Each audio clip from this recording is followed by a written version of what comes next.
अरे सुरेंद्र, अच्छा हुआ तो आ गया, मैं तेरी राह देख रही थी। क्या हुआ माँ? क्या बापू फिर से? हाँ देखना, अब तक घर नहीं लौटे। वो ठेके के आसपास कहीं पी के सो गए होंगे। जाना जाना, लेके आना। ये पकड़, आता हूँ।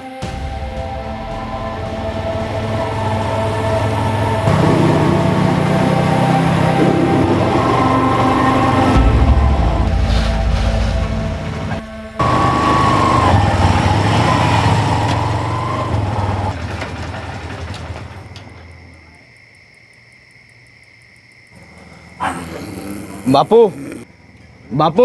हाँ, कौन है? बापू मैं सुरेंद्र। ज़्यादा हो रही थी कुछ, हाँ, और नींद भी आ रही थी, तो वही मन ने ये सोचा कि हरिराम के घर के सामने लेट लूँ थोड़ी देर। बापू कितनी बार कहा, एक मोबाइल ही रख लो, कभी भी फोन कर दो, लेने आ जाऊंगा। अरे बावड़ा हो गया कि तू है? दारू पी के खुद को तो मैं संभाल ना सकूं, और ये मोबाइल शोबाइल ने कैसे संभालूंगा मैं? पता था मेरे को वो आवेगा मेरे को लेने के लिए। अच्छा अच्छा ठीक है, चलो माँ राह देख रही है, चलो चलो चलो। चल बेटा चल चल।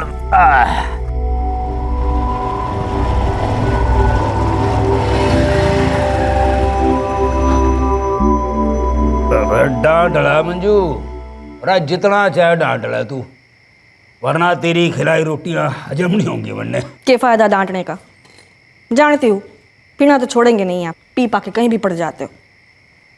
थोड़ा उम्र का तो ख्याल करो। अरे सारी जिंदगी खेत में हल जुलाते बीतरी मेरी है, दो ही तो शौक है मेरे, खेत में हल और ठेके पे एल को हल।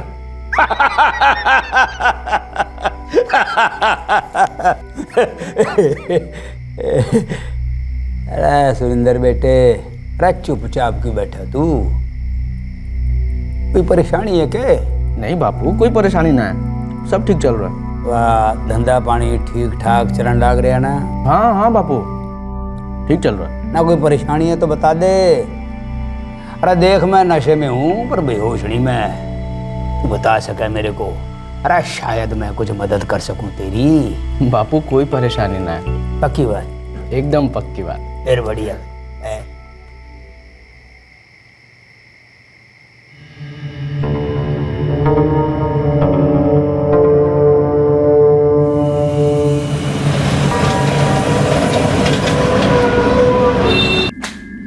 ओए कमाल कर रहा सुरेंद्र, ओए मैं अपनी रकम मांग रहा हूँ और तू टाइम मांग रहा है।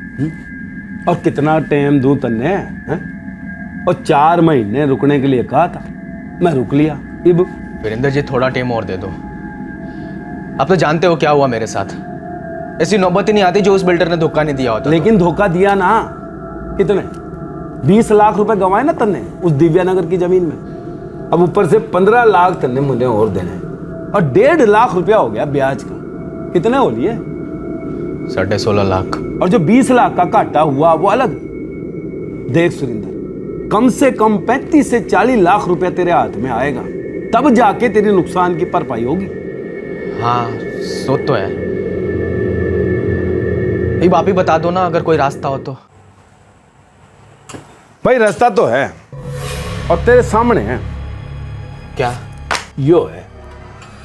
यो के? और यो है तेरे बापू के बीमे के पेपर, 1 करोड़ रुपए के हैं। पिछले साल तन्ने कराया था, याद है ना? हाँ, पर इसका क्या करूं? तेरे बापू ने और भी तो कोई बीमा कराया होगा। हाँ 2 बीमे और कराए, एक 25 का और एक 15 का। 1 करोड़ 25 लाख और 15 लाख कितने हो लिए? 1 करोड़ 40 लाख। लेकिन वो तो बापू के। सही सोच रहे भाई, वो रकम तो तेरे बापू के मरने के बाद ही तेरे हाथ में आ गई। अब देख सुरेंद्र, अब तेरे प्रॉपर्टी कंस्ट्रक्शन बिजनेस की तरह जिंदगी का भी कोई भरोसा तो ना है। अब अगर तेरे बापू के ऊपर जाने का टाइम थोड़ा जल्दी आ जाए तो वीरेंद्र जी क्या बोल रहे हो आप? और ज्यादा उछलने की जरूरत ना है, मेरी बात को ठंडे दिमाग से सुन। और तेरा बापू तो हो लिया बुढ़ा, ऊपर से शराब की लत भी है उसे। ओए आज नहीं तो कल उसका लीवर फट जाएगा, या शराब पी के वो किसी ट्रक के नीचे वीरेंद्र जी बापू है मेरा वो, कुछ भी बोले जा रहे हो आप। ओए प्रैक्टिकल बात कर रहा हूँ, इमोशनल होने की जरूरत ना है। देख भाई सुरेंद्र, ये 1,40,00,000 रुपए छोटी रकम ना होए, तेरा कर्जा भी चुक जाएगा और तू नई जिंदगी भी शुरू कर सके। ये तेरे बापू का बीमा तेरे लिए लॉटरी बन सके। वीरेंद्र जी ऐसा क्यों ना करूं मैं? ओए तू दिल से सोच रहा है, दिमाग से भी पूछ, बहुत आसान तरीका है, हैं? अब देख, तेरा बापू तो अपनी जिंदगी जी चुका है, ओए आज नहीं तो कल मर जाना उसने, और इसकी मौत तेरे लिए नई जिंदगी बन सकती है। भाई मेरा काम था, मैंने समझा दिया, अब क्या करना है ये तो तू सोच।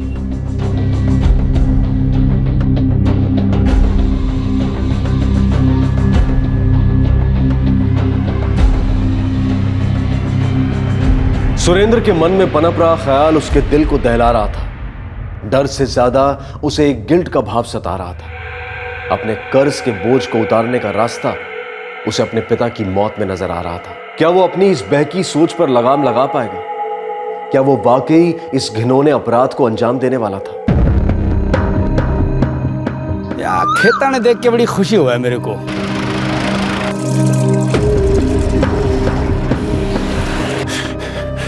मैं अपनी रकम मांग रहा हूं।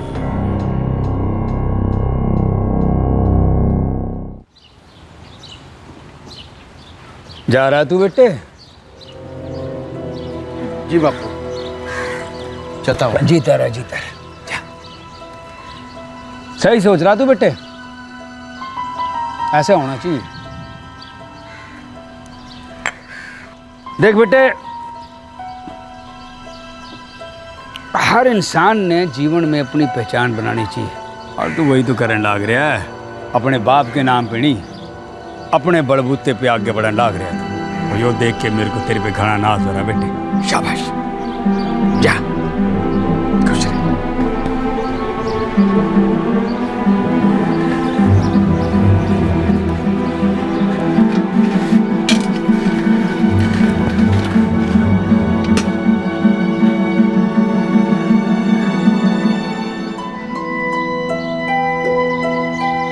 अरे वाह भाई वाह, ये तो बहुत बढ़िया खुशबू आने लग रही है। तुम एक काम करो, जाके नहा लो। और ठीक है, मैं नहा के आता हूँ, पराठों पे धावा बोल रहे, फिर खेतों में जाके सुस्ताऊंगा मैं, मजे थे हैं। लो, उठते ही कर दी ना जानने की बात। आपके ना पैर टिकते नहीं है घर में। अरे मंजू, तू भली भांति जानती है, अरे जीवन तो बीत लिया जिम्मेदारियां निभाने में। अब तो टाइम मिला मटर गश्ती करने का, मजे लेने का, और जिंदगी के मजे ले रहा हूँ भाई। वो सब ठीक है, पर रोज रोज पीना जरूरी है के? शाम हुई नहीं कि पीना शुरू। थोड़ा अपनी सेहत का भी फिक्र कीजिए। अरे फकीर ने के फिक्र भाई, है मजा आता पीने का, पी लेते हैं। और जहाँ खटिया मिले सो लेते हो। अरे मंजू, ये गांव के जितने भी लोग अपने दोस्त ही तो हैं। अरे उनका आंगन अपना आंगन, जहाँ मन किया बैठ लिए, जहाँ मन किया लेट लिए। अरे तू चिंता मत किया कर, परांठे बना तू फटाफट, मैं भी आया ना आके। आपसे ना कोई बातों में नहीं जीत सकता। और तेरे ते ना परांठे बनाने में।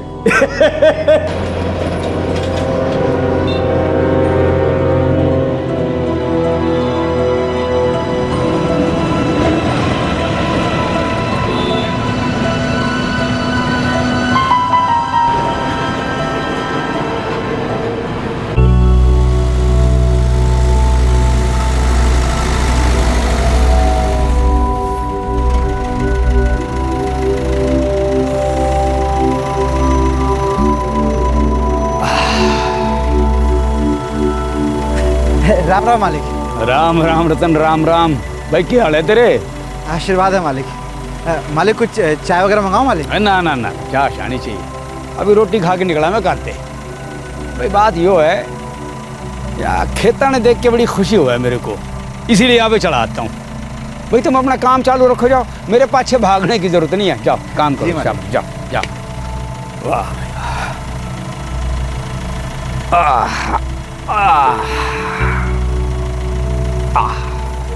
भाई कार का बंदोबस्त हो जाएगा?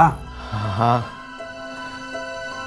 मेरा दोस्त बलबीर, उसके पास गाड़ी है। तो लिया, और कह देना रात में कहीं जाना है, सुबह तक लौटा दूंगा। और कोई काम का बहाना बना दियो जिससे उसको शक ना हो जाएगा। फिर मेरे फोन का वेट करियो। मैं तेरे बापू को किसी सुनसान जगह पर ले आऊंगा। उसके बाद क्या करना ये तो जाने है ना तू। इब क्या हो लिया? कुछ ठीक नहीं लग रहा। बापू है मेरा, वो हमेशा साथ दिया है उसने मेरा। बात तो सही कहने लग रहा है तू ना। अच्छा किया जो तूने साफ साफ बता दिया। खेती ना करनी तने तो मत कर। वैसे भी बढ़िया लाइन पकड़न लग रहा तू।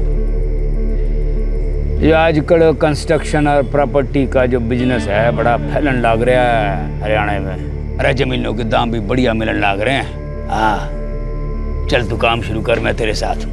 थैंक यू बापू। देखना अब जी जान लगा दूंगा, कुछ बन के दिखाऊंगा आपको। शाबाश, अरे मन ने पूरा यकीन है तू कामयाब होगा। बेटा ऐसे किसान की एक बात नहीं याद रखना, तो जमीन में सिर्फ बीज नहीं बोया जाता, पसीना भी बोना पड़ता है, वक्त भी, फिर जाके ये फसल लहराती से है। ऐसे बेटे तेरे बिजनेस में भी ना ये उतार चढ़ाव तो आते रहेंगे, पर हार नहीं मानना, मेहनत और लगन ते डटे रहना। कुछ ठीक नहीं लग रहा वीरेंद्र जी। तो तेरे साथ कौन सा ठीक हुआ? और तुझे किसी ने धोखा नहीं दिया होता तो तू क्या है मुसीबत में पड़ता? और सुरेंद्र, धंधा ईमानदारी और मेहनत से ही नहीं चलता है, उसमें दुकानदारी और कमीनापन भी होना चाहिए। वही अब कुछ सोचने की जरूरत ना है, जो तूने ठान ली वो कर। देख सुरेंद्र, ये इंश्योरेंस के पैसे वो आगे या पीछे वो तन्ने ही मिलने वाले थे। बस यूं समझ ले कि आज तन्ने जरूरत थी तो मिल गए। पर बापू, भाई बापू की नहीं, अपनी सोच। ये वक्त जज्बाती होने का नहीं है, वो ऐसा मौका दोबारा नहीं मिलेगा। वो इसे हाथ से मत जाने दे। अब तू जा गड्डी लेकर आ और बाकी सब मुझ पे छोड़ दे।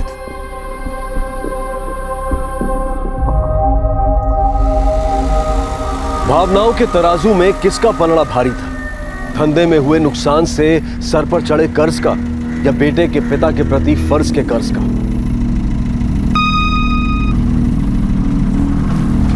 अरे आ वीरेंद्र भाई, तू रे कैसे? अब बड़े दिन हो गए आपसे मुलाकात जो ना हुई। चल गप्पे हाँकते हैं ना। बोल, अब यूं रुखे सुखे बैठने का क्या मजा है ताऊ हैं? और गिलास शिलास हाथ में हो तो कोई बात बने, क्या बोलते हो? भाई बात तो एकदम ठीक कहने लग रहा, पर भाई ये भी तो सूरज बिना ढला। 2 फुट अंदर जावेंगे तो सूरज तो अपने आप ढल जाएगा। और बात यूं है ताऊ कि मेरा एक क्लाइंट इंश्योरेंस के प्रीमियम के साथ 2 विलायती बोतल भी पकड़ा गया। आपसे बढ़िया कंपनी तो पीने के लिए मिले ना, इसीलिए आपके पास चला आया। भाई बिलाती हुए देसी, अपने को क्या फर्क पड़ा है भाई? मतलब तो पी के कमला होने से है?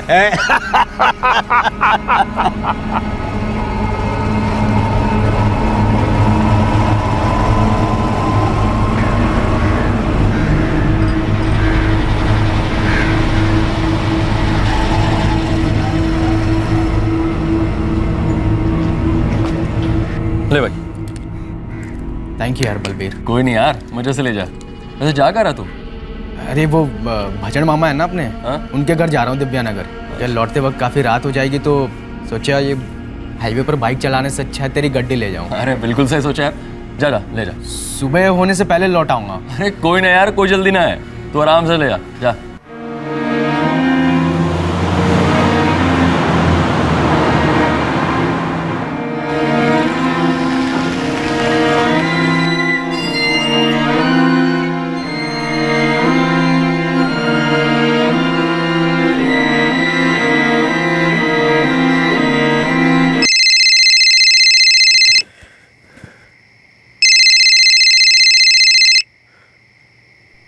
हाँ माँ। हाँ बेटे, कहाँ है तू? घर कब आएगा? माँ तू खाना खाकर सो जा, मुझे थोड़ा काम है, आने में देर हो जाएगी। बेटे तेरे बापू नहीं आए अब तक, वो लौटते वक्त कहीं दिख जाए तन्ने तो साथ में ले आना है। हाँ माँ। कोशिश करूंगा।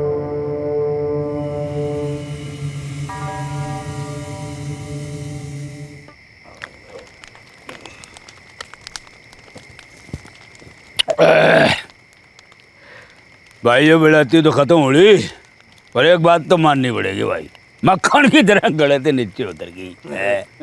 कब चढ़ गई पता ही नहीं चला। ताऊ ये बलायती तो हुई खत्म। क्या करें? ये भी चल के देसी चढ़ाते हैं, क्या कहते हो? चल भाई, आज देसी विदेशी दोनों का मजा ले लेते हैं। चल भाई। अरे ताऊ वो मन्ने लागे चढ़ गया। हाँ भाई वीरेंद्र भाई, चढ़ तो ली। एक काम करता हूँ भाई, मैं यहाँ साइड पे बैठ लेता हूँ मैं कहीं थोड़े टाइम के लिए। ताऊ तुम साइड में ही हो, इतने बैठो बैठो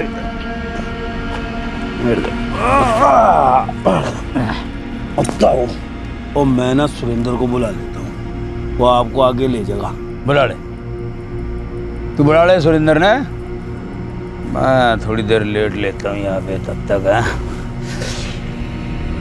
अरे मेरा पढ़ना कित गया भाई? हाँ वो जान देता वो ठीक है, गया तो गया, फिर जान दे।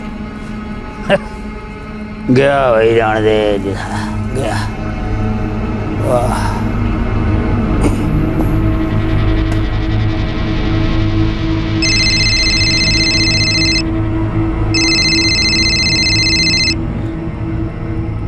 तैयार है ना तू? हाँ तैयार हो। हम लोग यहाँ पहुँच चुके हैं और तेरा बापू बेसुध पड़ा है सड़क पे, तू गड्डी लेकर आ जा। और सुन रहा है ना तू? हाँ सुना। जल्दी आ जा, मैं तब तक तेरे बापू को ना बीच में लटाता हूँ।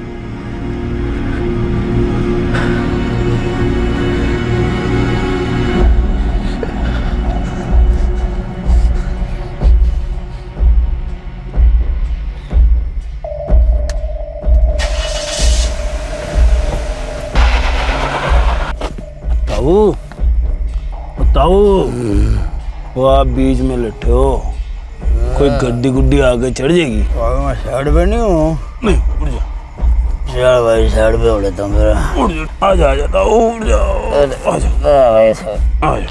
हो जा आराम से, इधर हो जा पीछे, और हो गया भाई, और जा, और साइड पे आ लो। मेहरबानी भाई वीरेंद्र, मेहरबानी भाई। यूँ बता, वो मेरा बेटा सुरेंद्र आ रहा ना मेरे को लेने के लिए? मेरे को लेने तो आप फोन कर दिया।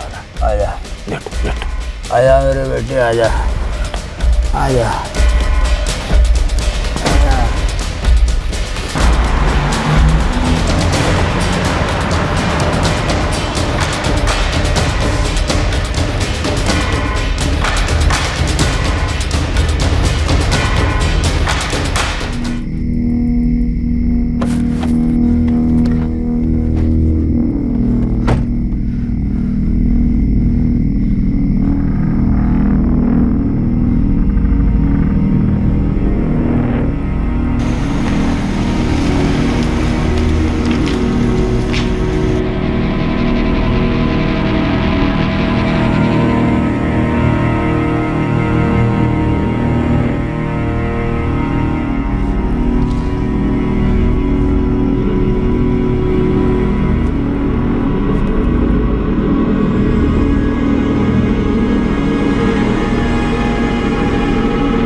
रात को आने की क्या जरूरत थी, सुबह लौटा देता। चल अब आ गया तो नहीं सोचा सुबह चला जाना। नहीं यार बलवीर, घर जाऊंगा, माँ को बोल के आया था। ठीक है फिर तो जा।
क्यों क्या हुआ? वो रतन आया है। तू रो क्यों रही है? क्या कह रहा है रतन? कह रहा है तेरे बापू को कोई गड्डी कुछ कर चले गई।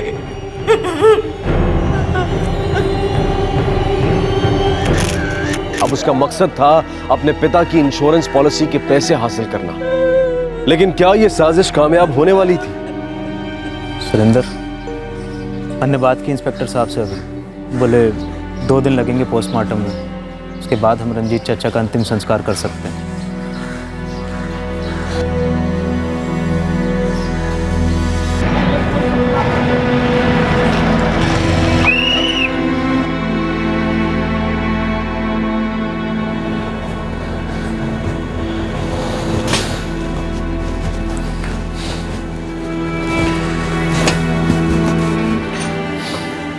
देख सुरेंद्र, जो तेरे चेहरे की मायूसी देख के तो किसी को शक ना होगा, लेकिन तेरी आंखों का डर मन ने डरा रहा है। बस संभाल अपने आप को। ये जो करना था ना, हमने कर दिया और सब सही हुआ है। और मन ने पता लगाया है, पुलिस ने भी एक्सीडेंट का केस दर्ज किया है। वह हमारा नाम कभी नहीं आएगा। माँ से आंख नहीं मिला पा रहा, उसके आंसू थम ही नहीं रहे। खुद को यह दिलासा देने की कोशिश कर रही है, जो हुआ वो भगवान की मर्जी थी। भैया, सुरेंद्र हमेशा उन्हें ढूंढ के लेके आता था। हमारी किस्मत में यही लिखा था, इसलिए सुरेंद्र भी नहीं था घर में, वरना हमेशा की तरह ढूंढ के ले आता उन्हें। ये भी दुख तो होगा ही है, तो इतना टेंशन क्यों ले रहा है इसमें? और रोना चाहती है ना तो रोने दे, और मन हल्का हो जाएगा उनका, और धीरे धीरे सब ठीक हो जाना है। और काम की बात ध्यान से सुन, 1 हफ्ते में इंश्योरेंस का क्लेम फाइल करना है, और 1-2 महीने में तेरे अकाउंट में पैसा आ जाना है। उसके बाद अपना कर्जा चुका देना। वो एक बार तेरा कर्जा चुकता हो गया, और फिर बेटे का फर्ज निभाना और खुश रखना अपनी माँ को, है? वह भी संभाल अपने आप को।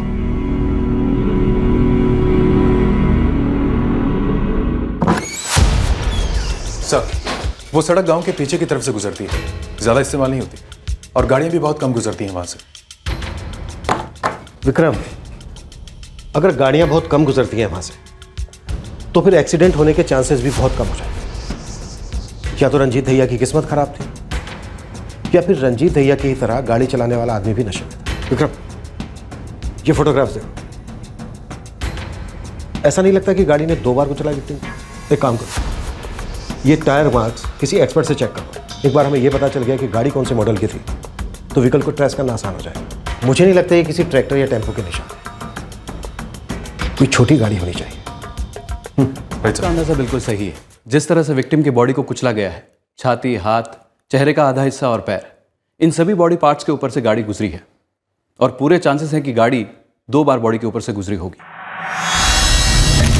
डॉक्टर, वारदात की जगह पर टायर के मार्क्स मैंने खुद देखे, वहां के फोटोग्राफ्स भी हैं हमारे पास। मुझे लगता है गाड़ी एक ही थी। शायद ये भी हो सकता है कि एक्सीडेंट के बाद ड्राइवर घबरा गया हो और हड़बड़ाहट में उसने गाड़ी पीछे लेने की कोशिश की हो, और गलती से विक्टिम पे दोबारा गाड़ी चढ़ा दी हो। मतलब आपको लगता है विक्टिम के ऊपर जब दूसरी बार गाड़ी चढ़ी तो गाड़ी रिवर्स में थी? शायद ऐसा हुआ हो। वैसे विक्टिम की बॉडी में अल्कोहल का लेवल काफी ज्यादा पाया गया है।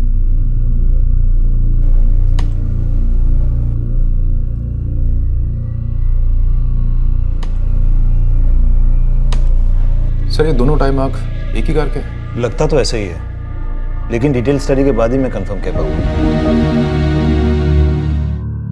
और इस हफ्ते में पुलिस की रिपोर्ट आ जानी चाहिए, उसके बाद ये पेपर मैं इंश्योरेंस कंपनी में जमा करा दूंगा।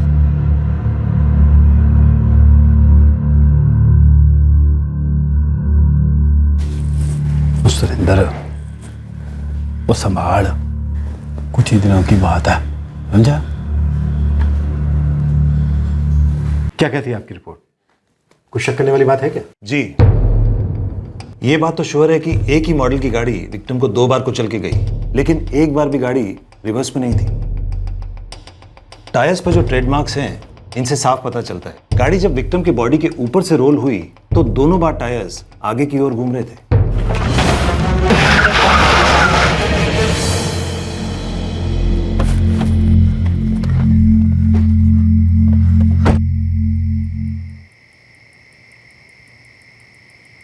वो काम अभी पूरा ना हुआ, रिस्क ना ले सका। गाड़ी पीछे ले सुरेंद्र, वो गाड़ी पीछे ले।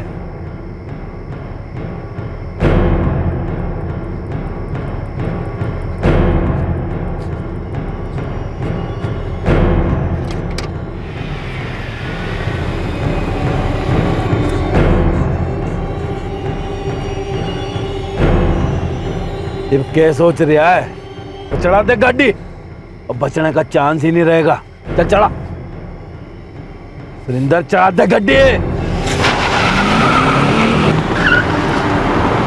मैंने सारे फोटोज चेक किए, गाड़ी रिवर्स में तो ली गई थी लेकिन बॉडी से सेफ डिस्टेंस मेंटेन करते हुए। इस फोटो में सड़क पर जो टायर मार्क्स हैं वो रिवर्स के हैं। फिर से गाड़ी विक्टिम की डायरेक्शन में आगे बढ़ी और दोबारा उसे कुचलकर निकल गई। आपको लगता है ये एक्सीडेंट नहीं बल्कि मर्डर है, जिसे एक्सीडेंट बनाने की कोशिश की गई? पूरे चांसेस है ऐसा होने के। और इस तरह रंजीत दहिया की मौत के पीछे रची गई साजिश की बू पुलिस ने सूंघ ली। पुलिस को लगने लगा कि एक्सीडेंट की आड़ में एक हत्या का षड्यंत्र छुपा था। सुरेंद्र और वीरेंद्र की चाल उल्टी पड़ती दिखाई दे रही थी। हाँ मंजीत बोल। सब्जी रंजीत दहिया काफ़ी खुशमिजाज आदमी था और काफ़ी पैसे वाला भी। गाँव में अच्छी ज़मीन और फसल से अच्छी कमाई होती है उसकी।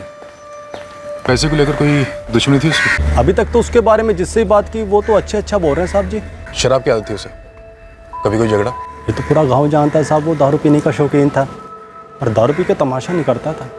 हाँ, एक अटपटी आदत थी कि ज़्यादा दारू पीने पर जहाँ मन करे वहीं लेट जाता था। मनमोजी था साहब जी। उसकी ये मौज तो उसके घर वालों को पसंद आने से रही। उसकी बीवी और लड़के के साथ कोई झगड़ा था उसका? ऐसा तो कुछ नहीं साहब।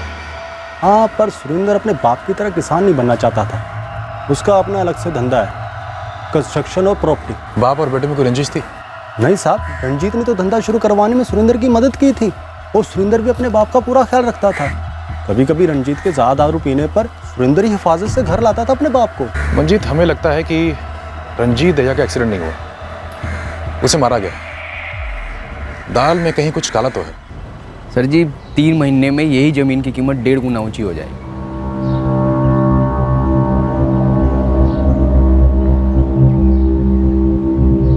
सर जी 1 मिनट, अभी आया। क्यों कह रहा था? सुरेंद्र भैया, पुलिस आपके घर आई थी, माँ जी को अपने साथ थाने ले गई है। माँ को? क्यों? भैया कह रहे थे कुछ सवाल जवाब करनी है मालिक के एक्सीडेंट के बारे में। कल खेत पे भी शाम और सुखबीर से एक आदमी पूछताछ कर रहा था। जी उनकी आदत ही कुछ ऐसी थी, पीने के बाद होश नहीं रहता था, कहीं भी सो जाते थे। मैं अक्सर अपने बेटे सुरेंद्र को भेजती थी, वो उन्हें ढूंढ के ले आता था। और जब सुरेंद्र काम से बाहर होता वो सुबह ही घर आते थे। उस रात जब देर रात तक वो घर नहीं लौटे तो आपको उनकी फिक्र तो हुई होगी? हाँ जी, पर क्या करती, सुरेंद्र भी उस रात काफी देर से लौटा था। मैंने यो मानकर मन मना लिया कि सुबह तक वो आ ही जाएंगे, पर वो... आपके पति की किसी के साथ दुश्मनी थी? कोई मारना चाहता था उन्हें? नहीं साहब, वो बहुत ही भले इंसान थे, सबसे अच्छे से बात करते थे, खुद खुश रहते थे, सबको खुश रखते थे। बस यो पीने की आदत थी। कोई ऐसा जिसे उनकी मौत से फायदा होने वाला हो? उनको मार के किसको क्या फायदा हो सकता था? शायद हमारी किस्मत में यही लिखा था। मन ने तो लगता है आपका शक बेबुनियाद है सब। नहीं मंजू जी, हमारा शक बेबुनियाद नहीं है। वारदात की जगह से हमें ऐसे सुराग मिले हैं जो ऐसा इशारा करते हैं कि एक्सीडेंट नहीं था। मेरा मतलब एक्सीडेंट किया गया जानबूझकर, जान से मारने के इरादे से। साहब जी, दाल में छिपा कंकर दिख गया।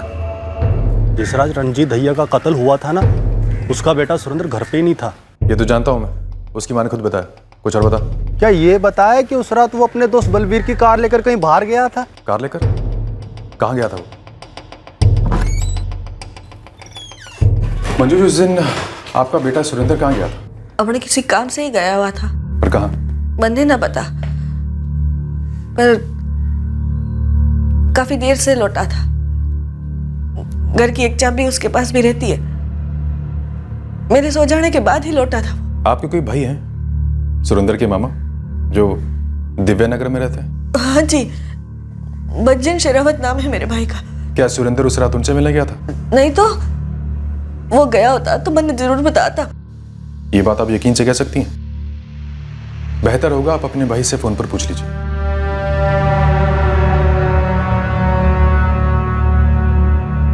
हाँ मंजू बोल, क्या बात है? जिस रात इनका एक्सीडेंट होया था, सुरेंद्र आपसे मिलने आया था क्या? नहीं तो सुरेंद्र को तो यहाँ आए 1 महीने से ज्यादा हो गया है, पर तू पूछ क्यों रही है? बात क्या है? ना ना कोई नहीं, मैं बाद में बात करती हूँ आपसे। नहीं साहब, सुरेंद्र वहां नहीं गया था। मैंने कहा ना, वो गया था तो मैंने जरूर बताता। पर ये गलत बात आपको बताई किसने? आपके बेटे के दोस्त बलबीर ने। और ये बात सही है या गलत, ये हम पता लगा ही लेंगे।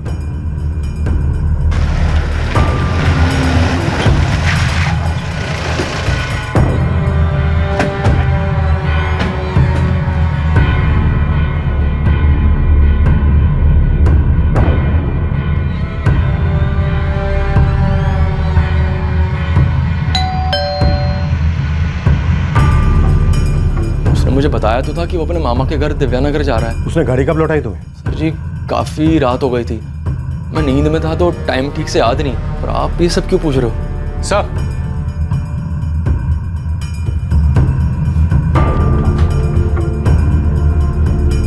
सर लगता है रंजीत वाले को इसी गाड़ी से कुचला गया था। टायर पर खून के निशान अब भी हैं।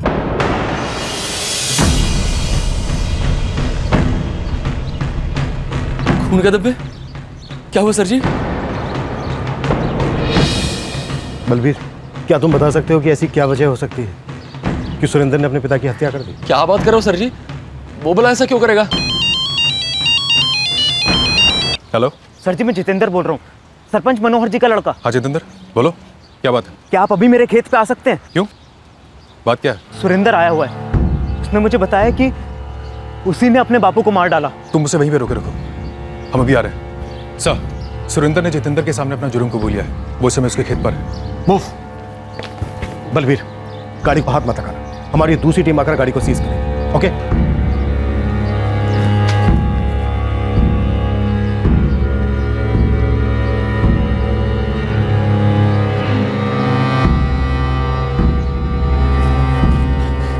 भाई गड्डी का इंतजाम हो गया क्या? हाँ हो गया, थोड़ी देर में आ जाएगी, तो टेंशन ना ले। भाई मुझे बहुत घबराहट हो रही है यार, मुझे कहीं दूर जाना है यहाँ से। पुलिस वाले माँ को पूछताछ के लिए लेके गए, मुझे भी ढूंढ रहे होंगे यार। मैं मानता हूँ मुझसे बहुत बड़ी गलती हो गई, पता नहीं क्या हो गया था मुझे।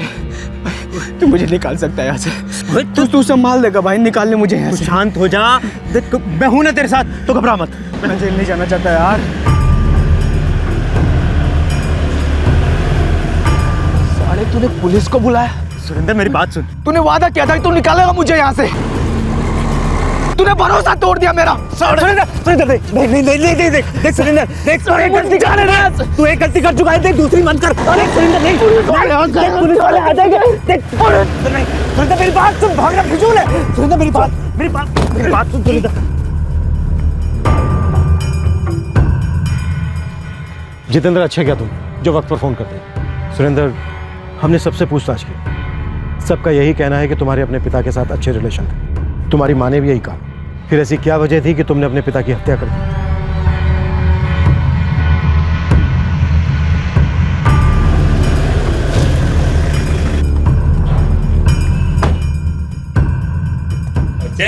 क्या बात हो गई भाई? चल। अरे भाई साहब, बात क्या हो गई ये तो बताओ।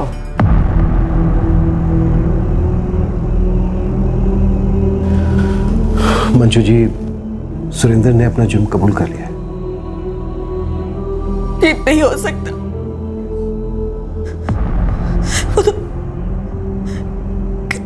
प्यार करता था अपने बापू से, कितना मानता था वो। मैं समझ सकता हूं आपके लिए मानना कितना मुश्किल है, पर सच यही है कि आपके बेटे सुरेंद्र ने खुद अपने पिता की जान ली है।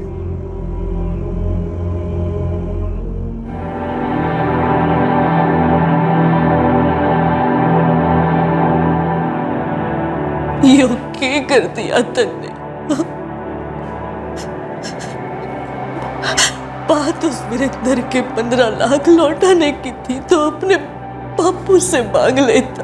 अपने बापू के खाते में इतने पैसे तो थे, खुशी खुशी दे देते तन्ने। उन्होंने पूछा भी तो था ना तन्ने,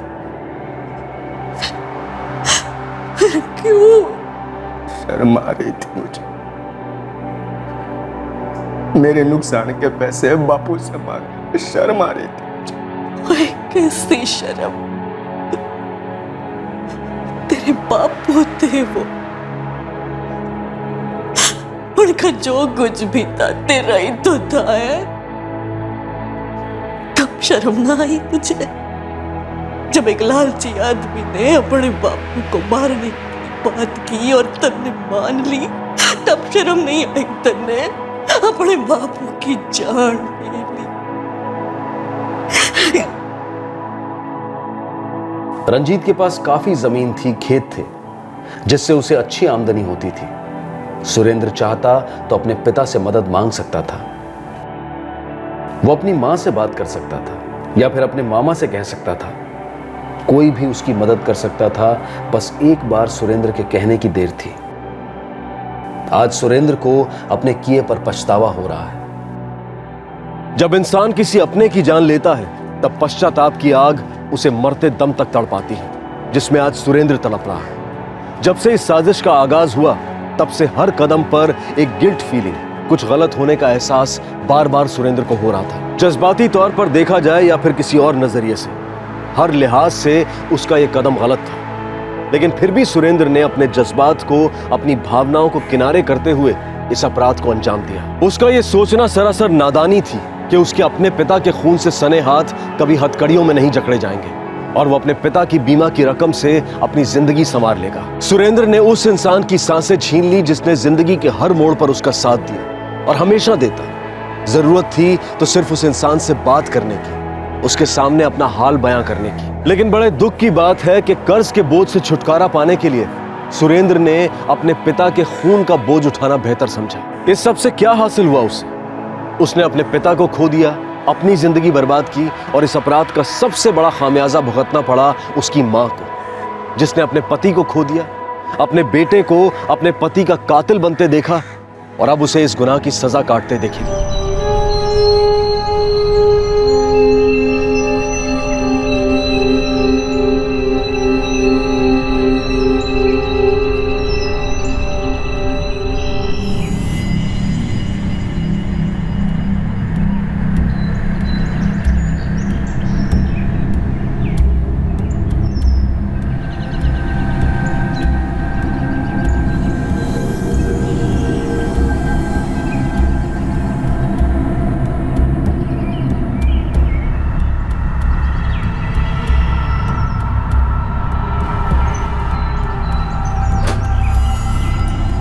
कौन है? कौन है? बोलता कौन है? प्रकाश, तू है इसका? है? कौन है तू? ये मत समझना मुझे कुछ दिखता नहीं, सब दिखता है मुझे। छोड़ूंगी नहीं, हाँ? सबको बुला लूंगी। चोर पकड़ो! अरे चोर चोर चोर घुसा है मेरे घर में! अरे चोर पकड़ो पकड़ो, चोर है!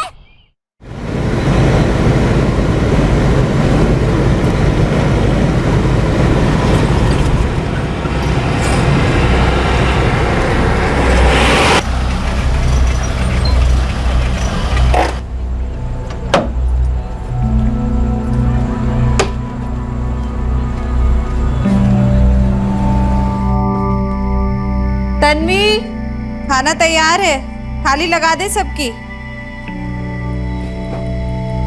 हो आई। मुकुल, आजा बेटा।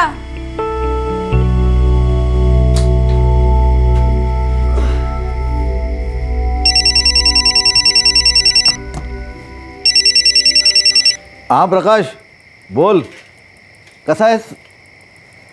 दादा मैं ठीक हूँ, आप कैसे हो? आई, चावल और दूं? नहीं नहीं, रात को चावल ज्यादा होता है, सो नहीं पाती, पेट में गुड़गुड़ करता है। नहीं नहीं नहीं, आई को कुछ नहीं हुआ। हाँ, चोर तो भाग गया, पता नहीं चला कौन था। खरं सांगू, आईची खूप काळजी वाटते रे। एक तो दिन ब दिन उसकी आंखें कमजोर होती जा रही है और इस गांव में तो उसका इलाज होने से रहा। प्रकाश, आई को यहाँ मुंबई ले आता हूँ, यहाँ किसी अच्छे डॉक्टर से इलाज करवाएंगे। मुझे नहीं लगता वो शहर आने के लिए इतना आसानी से मान जाएगी। ऐसा करता हूँ, मैं सोमवार को वहाँ आता हूँ। क्या है, शनिवार और रविवार को यहाँ पे ज्यादा सवारी मिलती है, तो दोनों साथ में बैठेंगे आई के सामने और उसे मनाएंगे। ठीक है दादा, तो सोमवार को मैं भी छुट्टी ले लेता हूँ। ठीक। अनीशा, सोचता हूँ आई को यहाँ मुंबई लिया। पर आई मानेगी? मुंबई आने के नाम से उनका मुंह बिगड़ जाता है। तू फिक्र न कर, इस बार कुछ भी करके आई को मना लेंगे मैं और प्रकाश। इस बार आई की जिद नहीं चलेगी। हाँ नहीं नहीं, मुझे नहीं आना शहर। तुम्हारा वो शहर मुझे रास नहीं आता। कितना शोर होता है वहाँ पे, आंखों के साथ मेरे कान भी खराब हो जाएंगे। नहीं नहीं, मैं यही ठीक हूँ। अगर मुंबई में अच्छे से इलाज होगा तेरी आंखों का। हाँ, क्या हुआ है मेरी आंखों को? तो बिना वजह बात को बढ़ा रहा है। सब कुछ तो दिखता है मुझे। तो सत्येंद्र है, ये प्रकाश है, और वो उर्मिला है। मुझे मालूम है वो चोर की वजह से तुम लोग डर गए हो। मगर ये बात क्यों भूल जाते हो? वो चोर को मैंने घर में घुसने नहीं दिया, बाहर से बाहर भगा दिया। पळून लावलं मी त्याला। आई, अरे बात वो नहीं है, बात तेरे आंखों की है। तेरी आंखें पहले से ज्यादा कमजोर हो गई है अब 70 साल की उम्र में जिंदगी ओझल हो रही है, तो आंखों का क्या? मैं बिना आंखों से भी अपने गांव को देख सकती हूँ। भाई, इतने साल प्रकाश के साथ रहे, अब थोड़ा टाइम मेरे साथ भी रहे ना। हम दोनों तेरे बेटे हैं, तो दोनों में इतना फर्क क्यों करती है तू? रहने दे। मैं खूब समझती हूँ तेरी नौटंकी। जज्बाती बनकर मुझे उल्लू मत बना तू। प्रकाश, मैं बोल देती हूँ, मैं शहर जाने वाली नहीं। अगर तू जिद कर सकती है ना, तो मैं भी जिद कर सकता हूँ। आखिर तेरा ही बेटा हूं मैं। हाँ? तू मानेगी नहीं तो बच्चे की तरह गोद में उठा के लेके जाऊंगा तुझे।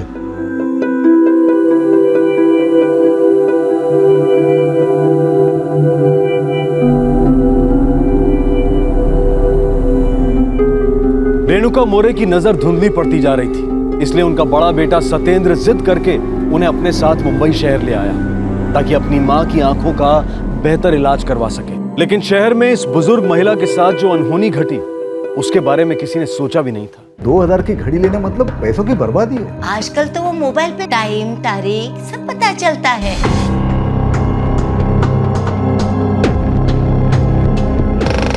बोल, तू आइस का?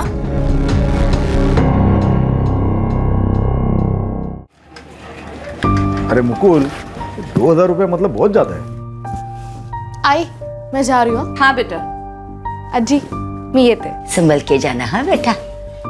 बाबा, ये 2000 वाली सस्ती ही है, इससे भी महंगी घड़ियां होती है। अरे बाड़ा, देख, अभी मैं, तेरी आई, तू, तन्वी चारों कमा रहे, इसके लिए घर के लिए कुछ पैसे बचा पा रहे। ये 2000 की घड़ी लेना मतलब पैसों की बर्बादी है। अच्छा, तेरी खुद की पगार 3000 रुपए और इतनी महंगी घड़ी ले रहा है तू? हाँ, आजकल तो वो मोबाइल पे सब कुछ दिखता है, टाइम, तारीख सब पता चलता है, तो घड़ी की क्या जरूरत है? अगं आजी, तुला समजणार नाही, वो काम करते वक्त हर बार मोबाइल तो नहीं देख सकता ना मैं, और वक्त के साथ चलने के लिए ये क्लाइमेट घड़ी होना बहुत जरूरी है। आई तू थाम, तुझे घड़ी चाहिए ना? हाँ। मनीषा, सुन, वो अलमारी में मेरी घड़ी पड़ी है ना, वो इसे दे देते। वैसे भी अलमारी में पड़ी है, मैं तो पहनता नहीं। देखती हूँ मैं। बहुत महंगी घड़ी है, उस टाइम मैंने 4000 रुपए की ली थी। वाह बाबा, आप तो अभी मुझे लेक्चर दे रहे थे बचत का, और आपने 4000 की घड़ी खरीदी थी। तब कोई डिस्काउंट चल रहा था 70% का, तो 1200 में पड़ी थी। की कीमत तो वैसे 4000 रुपए थी।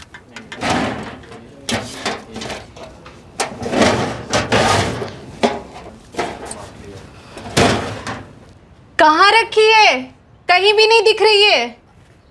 क्या बात कर रही हो? अरे यहीं तो थी। सब जगह देखा, कहीं भी नहीं दिख रही है। हटो सर।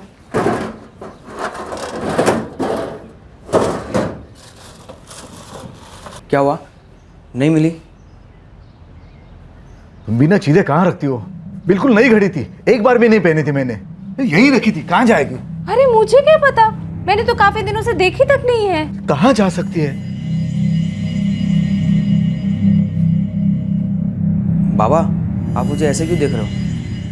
मुझे तो आज ही पता चला है घड़ी के बारे में।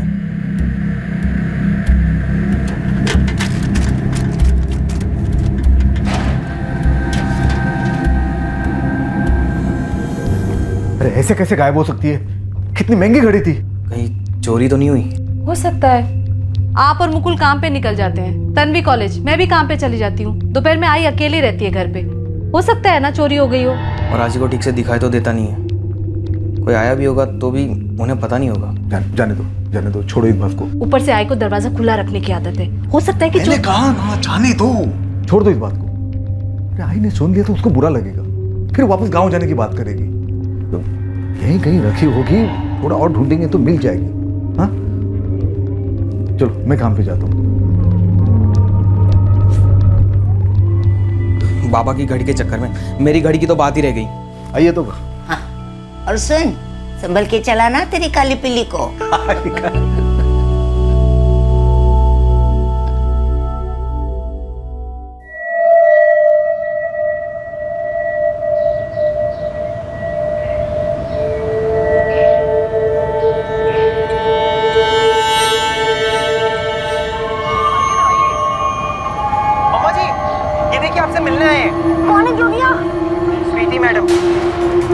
हमारी चीफ गेस्ट है।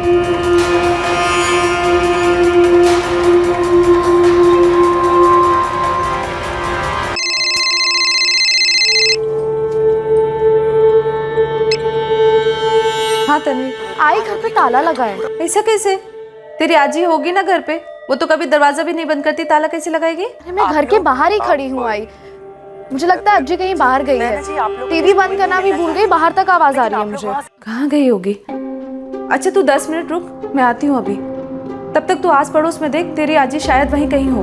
लक्ष्मी काकी, काय झालं तन्वी? लक्ष्मी काकी आजी है क्या अंदर? नहीं तो क्यों, क्या हुआ? घर पर भी नहीं है, बाहर ताला लगा हुआ है और अंदर टीवी चल रहा है। तेरी आजी तो कभी कहीं नहीं जाती। पता नहीं कहाँ है, मैं नीलू काकी से पूछती हूँ।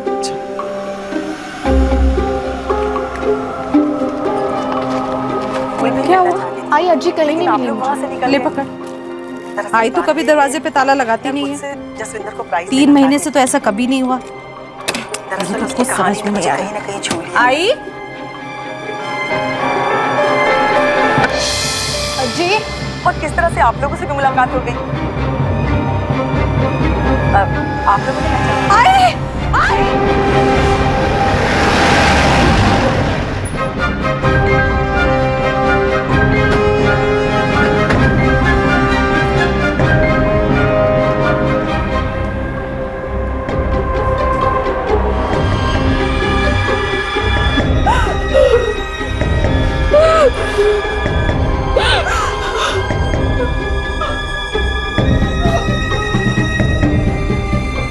सर, और शायद इसी शर्ट से पूछा गया।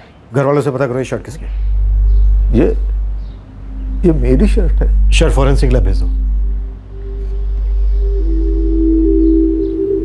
तन्वी जब घर लौटी तो दरवाजे पे ताला लगा हुआ था। टीवी भी चल रहा था, बाहर तक आवाज आ रही थी। आई घर से बाहर नहीं निकलती थी, ज्यादा से ज्यादा घर के बाहर बैठती थी या खाट पे लेट जाती थी। 3 महीने से वो है हमारे साथ। उसके आने के बाद से हमने ताला नहीं लगाया घर में। सर, दरवाजा कहीं से भी डैमेज नहीं है। लगता है कातिल घर के अंदर जबरदस्ती नहीं आया था। जब आपकी आई घर पर अकेली होती थी तो दरवाजा खुला रखती थी क्या? आई को बंद कमरे में रहना पसंद नहीं था साहब। मैं इनके बाजू में रहती हूँ। रेनू काका की जब भी घर में अकेली रहती थी वो बाहर ही बैठती थी।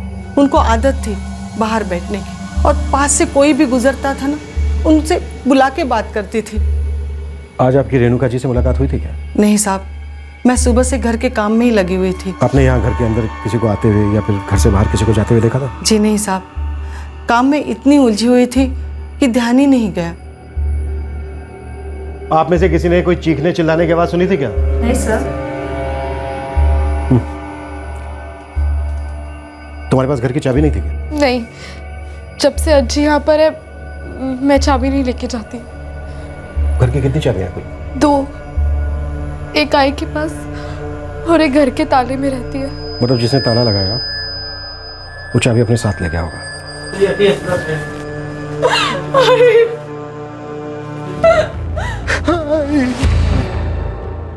3 महीने पहले गांव से शहर आई 70 साल की रेणुका मोरे की किसी ने बेरहमी से हत्या कर दी।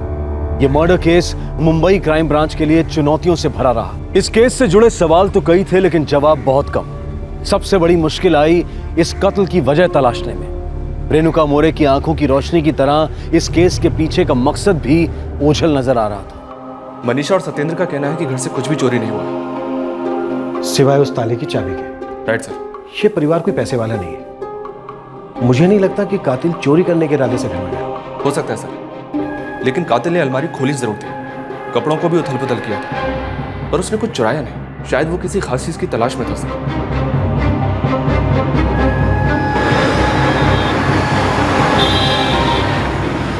आई नहीं जाना चाहती थी शहर, लेकिन हमारी जिद की वजह से गई।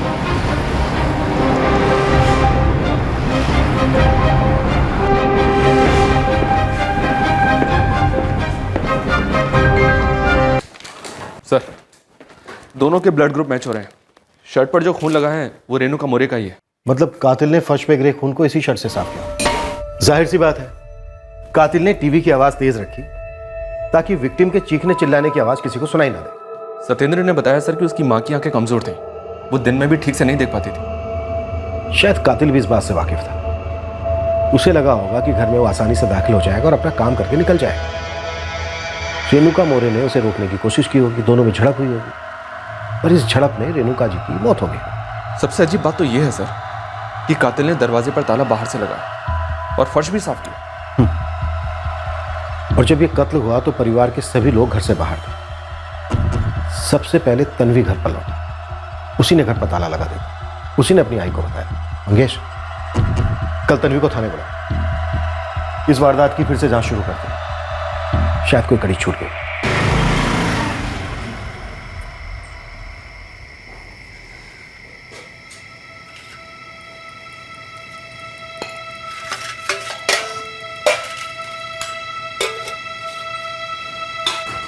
बाबा कुछ तो खा लीजिए।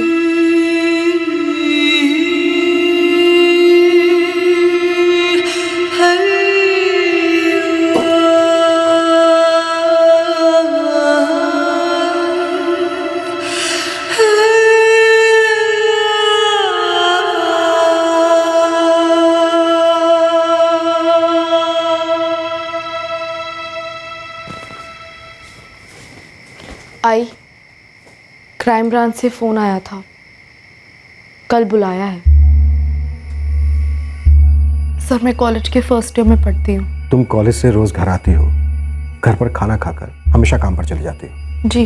पिछले 3 महीने से, मेरा मतलब जब से तुम्हारी दादी तुम्हारे साथ रहने आई तब से कॉलेज से लौटते वक्त वो हमेशा तुम्हें घर पर ही मिली? जी हाँ सर। उससे पहले? उससे पहले चाबी मेरे पास ही रहती थी। आज ही के आने के बाद कभी चाबी लेके जाने की जरूरत ही नहीं पड़ी, इसलिए मैं चाबी घर पर ही छोड़ देती थी। मतलब जिस चाबी से ताला लगाया गया वो चाबी तुम्हारी थी? जी। 8 साल हो गए मुझे इस चौल में, तब से मनीषा और उसके परिवार को जानती हूँ। लेकिन रेणुका मोरे को यहाँ आए अभी सिर्फ 3 महीने हुए थे, है ना? रेणुका काकी ने 3 महीने में ही सालों का रिश्ता बना लिया था। शायद ही कोई ऐसा होगा जो उनको नहीं जानता हो। सबसे बातें करना, सबका हालचाल पूछना, ये समझ लीजिए शौक था उनका। वो लोगों को रोक रोक के बातें करती थी। हम सबको भी बहुत अच्छा लगता था इनसे बात करने को। अच्छा, ये सत्येंद्र का बड़ा बेटा मुकुल कहाँ काम करता है, पता है आपको? हाँ, वो यही सांता क्रूज में किसी गैरेज में मैकेनिक है।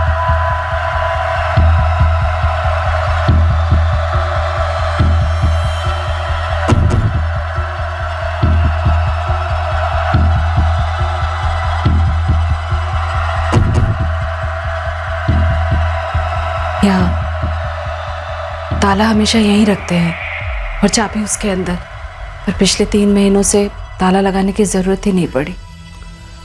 अच्छा, आप अपनी माँ की आंखों का इलाज कौन से अस्पताल में करवा रहे थे? जी वो स्टेशन के बगल में सरकारी अस्पताल है, वहां पर। आंख नजदीक लाइए।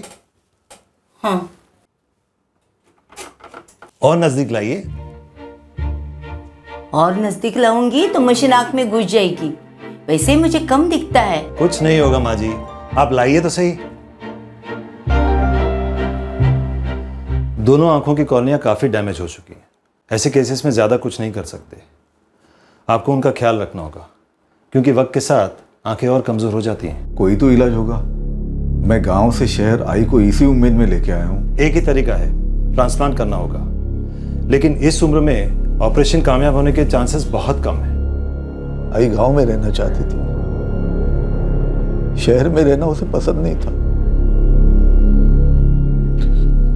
लेकिन मैंने जिद की, उसे जबरदस्ती यहां पर लेके आया।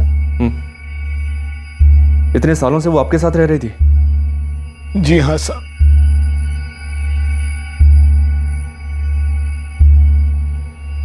सुनीता। ये सर। इस लड़की के बारे में पता करो। कल के बाद घर पर सबसे पहले तन्वी ही पहुंची थी। इसने ही घर पर ताला लगा देखा था। इसकी कही हर बात वेरीफाई करो। Yes sir.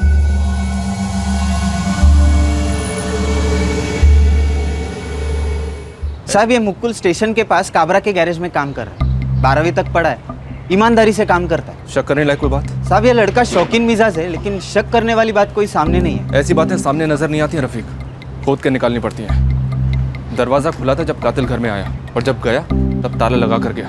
पूरे चांसेस हैं कि इसमें घर का कोई सदस्य शामिल है।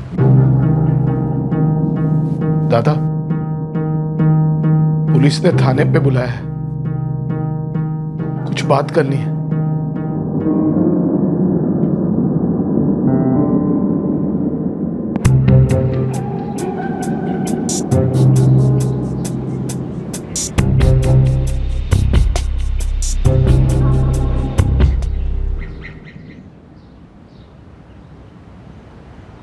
उर्मिला, एक घर में काम बाकी है, 2 बार मैडम का फोन आ चुका, मैं निपटा कर आती हूँ, तू यहाँ देख लेना। हाँ हाँ भाभी, मैं संभाल लूंगी।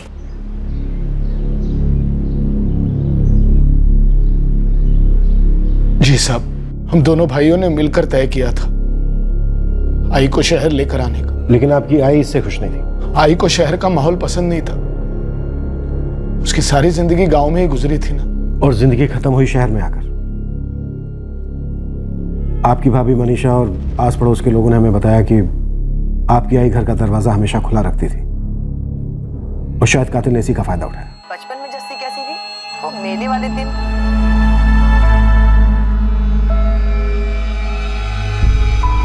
मेरे कहने का मतलब है कि मेले वाले दिन के पहले वो मासी की दुकान थी जी। सच्ची में अब यकीन नहीं करोगी जी, तूफान मेल थी एकदम। नहीं मम्मा जी, मैं ऐसे नहीं थी। ओए ऐसे कैसे नहीं थी, सबूत है जी मेरे पास। 1 मिनट में अभी लेके आता हूँ फोटो एल्बम, आप देखो। इसकी सुपरमैन बन के खड़ी है। मैं ये जानना चाहता हूँ कि क्या सत्येंद्र को पसंद नहीं था आपकी आई का यहाँ आना? पसंद नहीं था मतलब ये कि सत्येंद्र का अपनी आई के साथ कोई मनमुटाव था, आपके साथ कोई अनबन थी, कोई झगड़ा था गांव की जमीन को लेकर या गांव के घर को लेकर? नहीं साहब, सत्येंद्र दादा ऐसे नहीं है। आई की तो बहुत अच्छी बनती थी उनसे। 20 साल से दादा शहर रहते, मुझसे ज्यादा कमाते, और हर 3 महीने बिना चुके आई को पैसे भी भेजते थे, ताकि गांव में मैं उनका इलाज अच्छी तरह से करवा सकूं। जब हम दोनों को आई की बहुत फिक्र थी, और इसीलिए दादा ने खुद कहा था कि वो आई को शहर ले जाएंगे और वहां उसका इलाज करवाएंगे। हाँ सुनीता बोलो। तन्वी की सारी डिटेल्स निकाली हैं, उसके दोस्तों से भी बात की है सर, लेकिन ये शक करने लायक जैसा कुछ निकला नहीं। पढ़ने में काफ़ी अच्छी है तन्वी और पार्ट टाइम जॉब भी करती है ताकि फैमिली को सपोर्ट कर पाए। काफ़ी सिंसियर है और ये बॉयफ्रेंड वगैरह का भी कोई चक्कर नहीं है। ठीक है सर, सत्येंद्र के बेटे मुकुल के बारे में पता किया। गैरेज में मैकेनिक है, थोड़ा बनठन के रहने का शौक है, लेकिन कोई बुरी आदत या संगत नहीं है। उसके मालिक ने भी कहा कि बड़ी लगन के साथ काम करता है। सत्येंद्र, मुकुल, तन्वी और मनीषा सबके बारे में अच्छा ही सुनने को मिल रहा है, लेकिन हमें सिर्फ सच सुनना। क्या वाकई में फैमिली में किसी को रेणुका मौर्य से कोई प्रॉब्लम नहीं थी? सर मुझे लगता है कि इस केस में जो सबसे बड़ी चीज मिसिंग है वो है वजह। वजह? उस दिन कातिल किसी इरादे से घर में गया था। शायद उसे रेणुका जी से कुछ चाहिए था या फिर घर से, लेकिन क्या?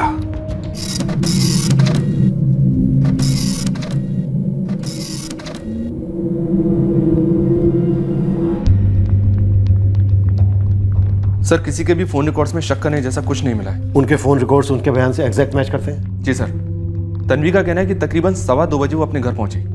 जब घर पहुंची तो घर पे ताला लगा हुआ था। उसने अपनी माँ को फोन किया। ये बात उसके फोन रिकॉर्ड से कंफर्म होती है सर। और तन्वी के फोन करने के 15 मिनट के अंदर उसकी माँ घर पहुंच गई। आई तो कभी दरवाजे पे ताला लगाती नहीं है। 3 महीने से तो ऐसा कभी नहीं हुआ। उसकी माँ कहाँ से रही थी? वो सेंटा क्रूज में ही किसी मिसेस दीपिका सोनी के यहाँ काम कर रही थी। उसने अपनी माँ को फोन किया 2:15 बजे और उससे 10 मिनट पहले यानी 2:05 पर उसकी इस नंबर पर बात हुई। ये नंबर किसका है? ये ज्वेलरी शॉप के मालिक का नंबर है सर, जहाँ तन्वी काम करती है। इस नंबर की डिटेल्स निकलवाई है मैंने। सर रघुराम जाधव नाम है इसके ओनर का। मैंने इससे बात भी की। इसका कहना है कि तन्वी ने बताने के लिए फोन किया था कि उसको आने में शायद थोड़ी देर हो जाएगी क्योंकि उसे घर पे ताला लगा हुआ है। कहीं हम गलत ट्रैक पर तो नहीं जा रहे? हो सकता है तन्वी का इस केस से कोई लेना देना ना, ये दोनों सास बहू के बीच की प्रॉब्लम हो। मनीषा अपने पति और दोनों बच्चों के घर से जाने के बाद सबसे आखिर में घर से निकलती है। हो सकता है दोनों सास बहू के बीच कोई कहासुनी होगी। और सर वैसे भी ये दोनों सिर्फ 3 महीने से साथ में रह रहे थे। सत्येंद्र को ना सही, लेकिन सर हो सकता है मनीषा को अपनी सास का घर आना अच्छा न लगा हो। सोचा तो ठीक है, पर आई मानेगी? मुंबई आने के नाम से उनका मुंह बिगड़ जाता है। और हो सकता है मनीषा ने अपनी सास को मार डाला और उसने अपनी बेटी तन्वी की इस काम में मदद ली। लेकिन सर तन्वी के फोन करने के 15 मिनट में ही मनीषा घर लौटी थी और जब तन्वी ने फोन किया था तब मनीषा सेंटा क्रूज में ही किसी के यहाँ काम कर रही थी। और ये बात मैंने वेरीफाई भी की दीपिका सोनी से, जिनके घर उस वक्त मनीषा काम कर रही थी। शक की सुई घूम तो सब पर रही पर किसी एक पे टिक नहीं रही। सर भले ये मर्डर घर में हुआ है, पर यह भी तो हो सकता है कि इस मर्डर में घर के किसी भी सदस्य का हाथ नहीं है। तो फिर किसका हाथ हो सकता है? कोई क्लू तो मिले। आखिर क्या वजह हो सकती है एक 70 साल की बुजुर्ग को इतनी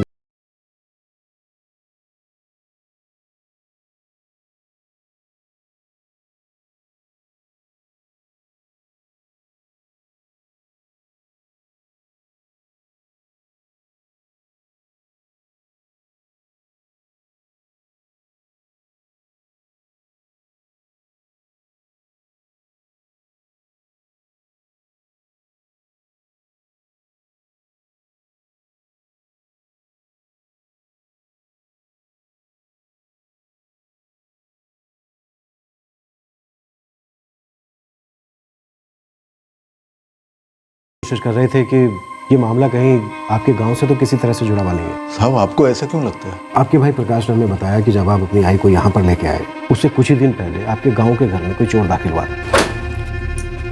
कौन है? चोर पकड़ो! अरे चोर चोर चोर घुसा है मेरे घर में। हाँ सर, इस घटना के बारे में प्रकाश ने मुझे फोन करके बोला था। अगले हफ्ते मैं आई को यहाँ पर लेके आया। इस केस में एक बात बहुत अजीब लग रही है। कातिल ने घर के बाहर के दरवाजे पर ताला लगाया। ताला टीवी के पास रखा था। हो सकता है कोई चोरी करने के इरादे से आया हो और जैसा कि आपके गांव के घर पर हुआ, आपकी आई ने उसे भगाने के लिए शोर मचाया और उसने अपने आप को बचाने के लिए आपकी आई की जान ले ली हो। चोर सब मेरे घर से कोई क्या चुरा सकता है? यही सोचकर हमने इस पर कोई खास तवज्जो नहीं दी, लेकिन अभी हम किसी भी संभावना को नजरअंदाज नहीं करना चाहते। आप श्योर हैं कि आपके घर से कुछ भी गायब नहीं हो? आपने सारी चीजें अच्छे से चेक की? सारी चीजें वैसे ही है जैसे थी। मेरे घर से कोई क्या चुरा सकता है भला?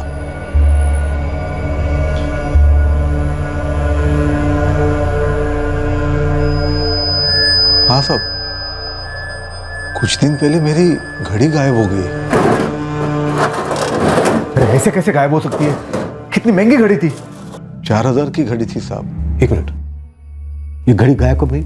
मालूम नहीं साहब, आई के गुजरने के करीब 1 हफ्ते पहले पता चला। आखिरी बार अपनी घड़ी ये कब देखी थी? वो आई को गांव लेने गया था, तब सोचा था पहन के जाऊं, लेकिन फिर ख्याल आया कि रास्ते में कहीं चोरी हो गई, कहीं खो गई, तो इसलिए नहीं पहनी। बस वो आखिरी बार मैंने घड़ी देखी थी। इसका मतलब घड़ी आपकी आई के यहाँ आने के बाद गायब हुई? शायद। हो सकता है घड़ी किसने चुरा ली हो आपके घर से। देखिए, आपकी आई घर के बाहर बैठती थी, कभी कभी वहाँ सो भी जाती थी, दरवाज़ा खुला रहता था, उनकी आंखें भी कमज़ोर थी, तो हो सकता है किसी ने मौके का फ़ायदा उठाकर आपके घर से आपकी घड़ी चुरा ली। हो सकता है। ज़रा सोच के बताइए, उन 3 महीनों में आपके घर पर कोई आया था? खास करके तब जब आपकी आई के अलावा घर पर कोई नहीं था। बेटा, एक टीवी ठीक करवा दे, कब से मरा पड़ा है। दोपहर के टाइम में चौल में भी कोई नहीं दिखता, तुम लोग काम पे चले जाते हो, मेरा वक्त नहीं कटता। ठीक है, कल मैकेनिक को बुला देता हूँ। भूलना नहीं, मैं तो प्रकाश को बुलाकर गांव चली जाऊंगी। आज आई नहीं भूलूंगा, लेकिन ये बार बार गांव जाने की धमकी मत देना। चले तो। उसी दिन मैंने एक टीवी मैकेनिक से बात की, अगले दिन वो घर पर आ गया।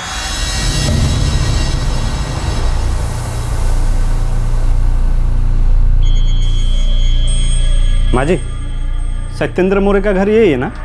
वो टीवी रिपेयर करना था ना? हाँ हाँ, आओ आओ, कुछ करो इसका, ना कुछ बोलता है ना ठीक से चलता है। कौन है आई? अरे इरफान तुम? हाँ। अरे देखो तो टीवी को क्या हुआ है, इसको रिपेयर करके ही जाना, और जो भी पैसा होगा मैं दुकान पे आके दे दूंगा। ठीक है साहब। हाँ? आई रिपेयर करेला तो चले तो भी।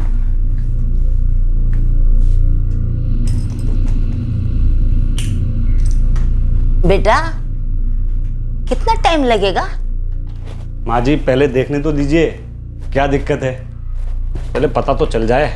आई येते। हाँ,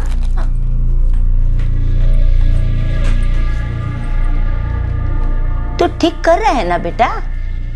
कर रहा हूँ माँ जी। वो क्या है ना बेटा, मुझे ठीक से दिखाई नहीं देता, बस सुनाई सब देता है। उस टीवी का वॉल्यूम बराबर ठीक करके रखना। रात को जब मैं घर पहुंचा तो देखा कि टीवी एकदम सही चल रहा था, तो दूसरे दिन मैंने इरफान के दुकान पर जाके उसके पैसे दे दिए। सब मेरे ख्याल से इरफान एक ही आदमी है जो आई के आने के बाद हमारे घर आया था।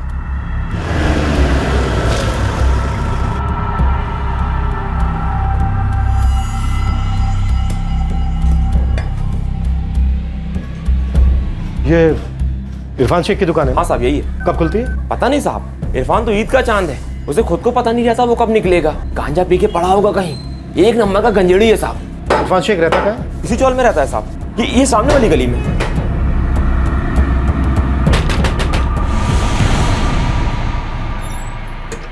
इरफान शेख यहीं रहता है? जी साहब। अभी कहाँ है वो? पता नहीं साहब, कुछ बताता थोड़ी ना है। अच्छा, कुछ बता सकती हो इस वक्त वो कहाँ मिलेगा? जी नहीं साहब, सुबह सुबह निकल जाता है और देर से आता है, अपने मर्जी का मालिक है। 1 नंबर का नशेड़ी साहब। नशा करना उसके लिए सांस लेना जितना जरूरी है साहब, और अपनी इसी तलब को ना साहब वो चोरी करके पूरी करता है। यहाँ तक कि उसने चोल के लोगों तक को नहीं छोड़ा। सबके सब कहते हैं साहब, इरफान को ना घर पे टीवी सही करने के लिए बुलाना, यानी कि चोर को दावत देना। कुछ बता सकता है इस वक्त वो कहाँ मिलेगा? हाँ साहब। बैठ गाड़ी में।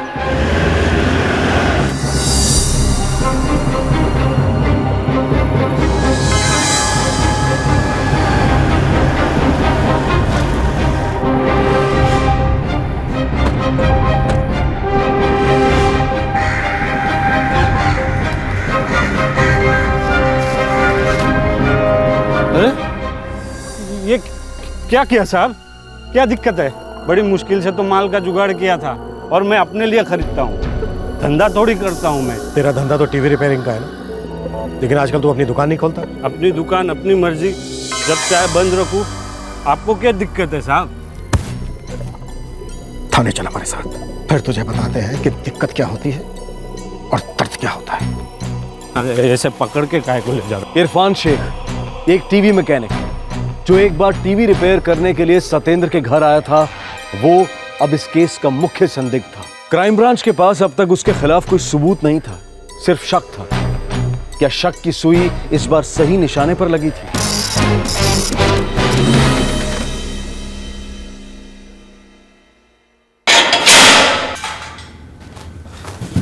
मेरे को अंदर क्यों डाला है साहब? मैंने क्या किया है साहब? पिछले 1 महीने से तेरा फोन बंद है। अरे मेरी बीवी ने कोई कंप्लेन किया है क्या साहब? हैं? मेरा फोन बंद है, इसमें किसी को क्या दिक्कत है? अरे प्रीपेड है, बैलेंस खत्म है, बात खत्म। हिल गया ना बैलेंस सर? हाँ, अब तू एक बात ध्यान से सुन। तेरे फोन रिकॉर्ड्स हैं हमारे पास। 3 जनवरी को तेरा फोन ऑन हुआ था और लोकेशन थी सत्येंद्र मोरे के घर के आसपास, जहां कुछ ही दिन पहले तू टीवी रिपेयर करने गया था और 3 तारीख को वापस आ गया। सही कह रहा हूं? हाँ?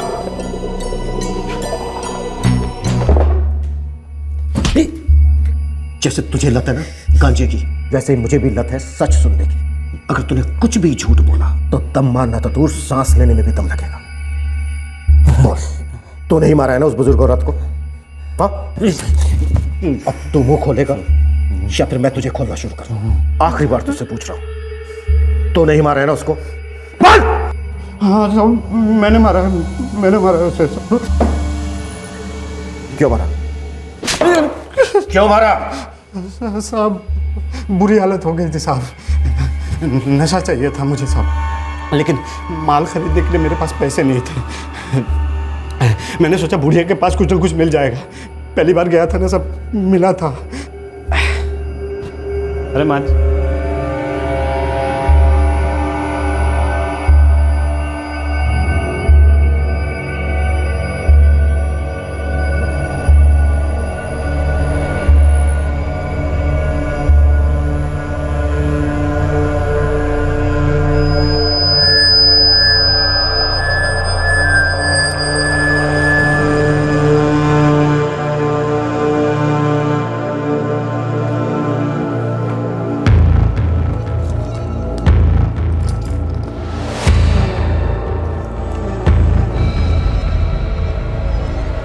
घड़ी बेचने के बाद कुछ दिनों के लिए बंदोबस्त हो गया था साहब, लेकिन कुछ दिनों बाद फिर से कड़की छा गई।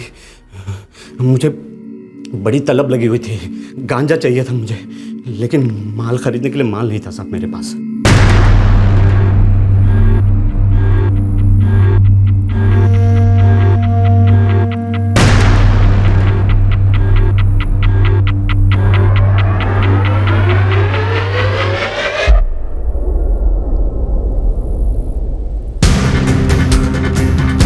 मुझे अचानक ख्याल आया, बुढ़िया बोली थी कि उसको ठीक से दिखाई नहीं देता है। सोचा पिछली बार की तरह हलवा होगा हाथ मारना। मुझे उस वक्त गांजे के अलावा कुछ नहीं दिखाई दे रहा था।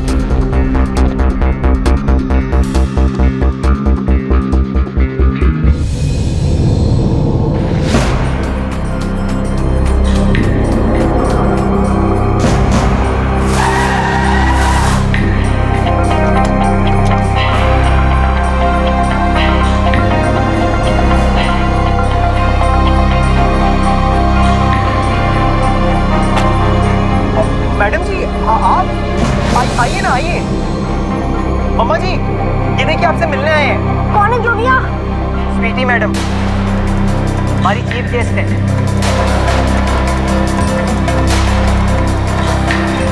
पूरी अलमारी छान मारी पर कुछ नहीं मिला। भेजा घूम रहा था मेरा।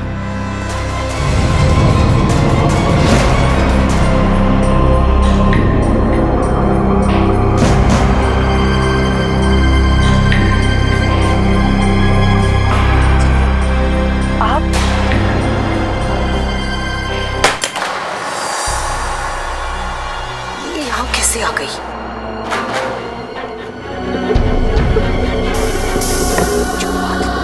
कौन है? अगर बाहर आ गई तो मेरा तो पूरा भांडा बोल, ही जाना है। तू है इसका? कौन है रे? मेरे को पता था बुढ़िया को ठीक से नजर नहीं आता। मैंने सोचा भाग लेता। कौन है तू? बुढ़िया शोर मचाने लगी, मैं डर गया था साहब। बैठिए बैठिए।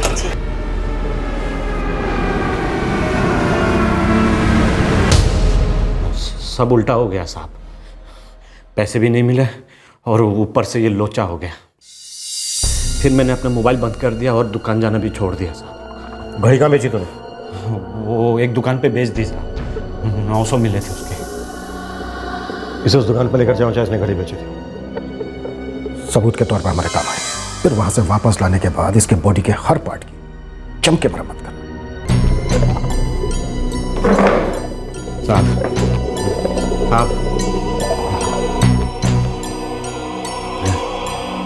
पता नहीं प्रकाश, लेकिन रह रह के ये ख्याल आता है कि अगर आई को मैं यहाँ लाने की जिद न करता तो शायद ये न होता। दादा, आप खुद को दोष मत दो।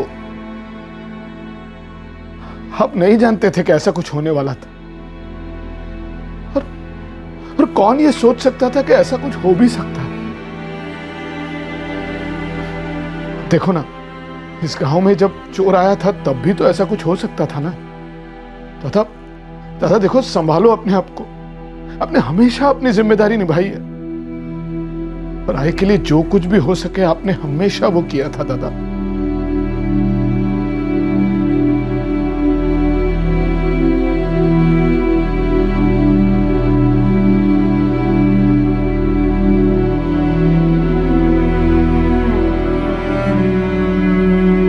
इरफान शेख पर हत्या के लिए आईपीसी की धारा 302, सबूत मिटाने के लिए धारा 201 और हानि पहुंचाने के इरादे से किसी के घर के अंदर जबरदस्ती जाने के लिए धारा 452 लगाई गई है। बेहद दुख की बात है कि ऐसी जिंदा दिल औरत की जिंदगी का अंत इस तरह से हुआ। दुख उन दोनों भाइयों सत्येंद्र और प्रकाश और उनके परिवार के लिए भी होता है, जो अपनी मां की देखरेख में कोई कमी नहीं छोड़ रहे थे, हर मुमकिन तरीके से उनका ख्याल रख रहे थे, और जिन्हें अब अपनी मां की कमी हमेशा खलेगी। इरफान इस वक्त न्यायिक हिरासत में है और अपने पीछे छोड़ गया है अपनी बदहाल बीवी और बच्चे को, जो पहले से ही उसकी नशे की लत और परिवार के प्रति गैर जिम्मेदाराना रवैये से परेशान थे। अब मैं अनूप सोनी आपसे विदा लेता हूं, फिर मुलाकात होगी अगले एपिसोड में और खुलासा करेंगे एक और जुर्म का। तब तक सतर्क रहें, सुरक्षित रहें और देखते रहें क्राइम पेट्रोल सतर्क। सबक एक को, सीख हम सबको। जय। इस तरह के और भी एपिसोड देखने के लिए हमारे चैनल को सब्सक्राइब करें और बेल आइकन दबाना ना भूलें।